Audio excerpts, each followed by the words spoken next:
Hello दोस्तों, मैं रीना नेगी स्वागत करती हूँ आपका अपने YouTube चैनल में एक नई कविता के साथ। कविता शुरू करने से पहले आपसे रिक्वेस्ट है कि यदि आप चैनल पर नए हैं तो चैनल को सब्सक्राइब कर लें ताकि आपको मेरी वीडियो के लेटेस्ट अपडेट मिलते रहें।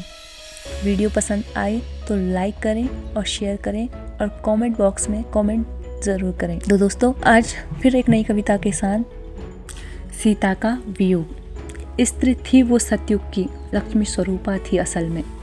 स्त्री थी वो सतयुग की, लक्ष्मी स्वरूपा थी असल में। पली बड़ी थी राजघराने में, जनक की पुत्री राज दुलारी थी। पली बड़ी थी वो राजघराने में, जनक की पुत्री राज दुलारी थी। तोड़ शिव धनुष जब ले आए राम अयोध्या उनको, तोड़ शिव धनुष जब ले आए राम अयोध्या उनको। विवाह के उपरांत कुछ समय ही हुआ था राजमहल में, विवाह के उपरांत कुछ समय ही हुआ था राजमहल में। अपने परमेश्वर के साथ चली गई 14 वर्षों का वनवास भोगने, अपने परमेश्वर के साथ चली गई 14 वर्षों का वनवास भोगने। सोचा होगा सीता माँ ने कुछ वर्षों के वनवास को काट लेगी जैसे तैसे परमेश्वर के साथ में। सोचा होगा सीता माँ ने कुछ वर्षों के वनवास को काट लेगी जैसे तैसे परमेश्वर के साथ में। पर समय ने यहाँ भी नया खेल दिखाया, पर समय ने यहाँ भी नया खेल दिखाया। आए रावण ऋषि रूप में अपहरण करके ले गए लंका में, आए रावण ऋषि रूप में अपहरण करके ले गए लंका में। न जाने कितना तड़पती बिलखती रही होगी वो जब ले आए रावण लंका में, न जाने कितना तड़पती बिलखती रही होगी वो जब ले आए रावण लंका में। अशोक वाटिका में कितनी भयानक परिस्थितियों में गुजरे होंगे उनके हर दिन। आँखों में अश्रु होंगे उनके हृदय में बसे राम, आँखों में अश्रु होंगे उनके हृदय में बसे राम। राम ने जीत लिया लंका का आधिपत्य, जैसे राम ने जीत लिया लंका का आधिपत्य। दमन हो गया अहंकारी रावण का, दमन हो गया अहंकारी रावण का। पर इतने में भी कहाँ माने वो समाज के अपराधी, पर इतने में भी कहाँ माने वो समाज के अपराधी। अग्नि परीक्षा देने को आतुर हुई अबला नारी, अग्नि परीक्षा देने को आतुर हुई अबला नारी। जब लौट आए अयोध्या अपने कष्टकारी दुखों को झेलकर, जब लौट आए अयोध्या अपने कष्टकारी दुखों को झेलकर, मन रही थी दिवाली पूरी अयोध्या नगरी में। गूंज रहे थे खुशियों के ढोल हर घर में। फिर काल चक्र ने ऐसा समय का फेर लिया, फिर काल चक्र ने ऐसे समय का फेर लिया। समाज के वो अपराधी जिनको क्षण भर भी लांछन लगाने में शर्म नहीं आई। प्रभु राम ने सीता माँ पर दया क्यों न दिखलाई, प्रभु राम ने सीता माँ पर दया क्यों न दिखलाई। भेज दिया उनको वनवास, कहाँ वन वन भटक रही सीता माई।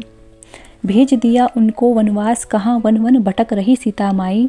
वन में मिले एक ऋषि मुनि जो वाल्मीकि कहलाए, वन में मिले उनको एक ऋषि मुनि जो वाल्मीकि कहलाए।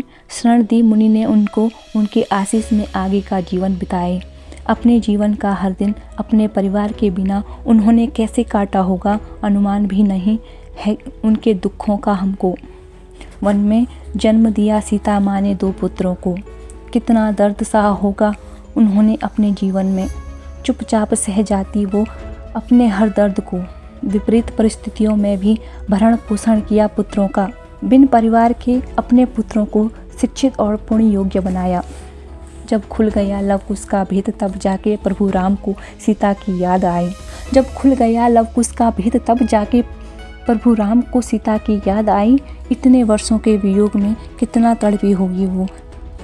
क्यों राम ने नहीं ली सीता माँ की सुध कभी, क्यों राम ने नहीं ली सीता माँ की सुध कभी।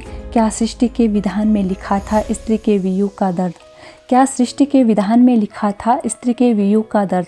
जैसे तैसे अपने पुत्रों के सहारे जी रही थी वन में, जैसे तैसे अपने पुत्रों के सहारे जी रही थी वन में। अब जब राम चाह रहे थे भव्य महल में रानी को अपनाने, अब जब राम चाह रहे थे भव्य महल में रानी को अपनाने। राजमहल में लौटने को कतई तैयार नहीं थी सीता माँ। उनकी पवित्रता का परिणाम देने स्वयं आई धरती, उनकी पवित्रता का परिणाम देने स्वयं आई धरती। चीर दिया धरती ने सीना अपना, चीर दिया धरती ने सीना अपना। समा गई वो सतयुग की नारी, समा गई वो सतयुग की नारी, समझ ना सका कोई उनके हर दर्द को, समझ ना सका कोई उनके हर दर्द को। गाथाएं हमेशा गाई जाती हैं सीताराम की, बड़ी भव्य अमर कहानी थी उनकी। क्या सीता माँ के इस वियोग को नवीन दृष्टि से दर्शाया किसी ने? क्या उनके हर दर्द की कहानी बयां करी किसी ने? वो लक्ष्मी स्वरूपा थी, हर युग में जन्म ले रही थी। वो लक्ष्मी स्वरूपा थी, हर युग में जन्म ले रही थी। पर सत्य है नारी की वियोग की कहानी, पर सत्य है नारी की वियोग की कहानी। ये सीता की नहीं बल्कि हर युग में नारी की है कहानी। ये सीता की ही नहीं बल्कि हर युग में नारी की है कहानी। तो दोस्तों, आज की कविता यहीं पर समाप्त होती है। पसंद आए तो लाइक का बटन दबा के और कमेंट बॉक्स में एक प्यारा सा कमेंट करके वीडियो को शेयर कर दें। फिर से नई कविता के साथ आपसे मुलाकात होगी। तब तक के लिए नमस्कार।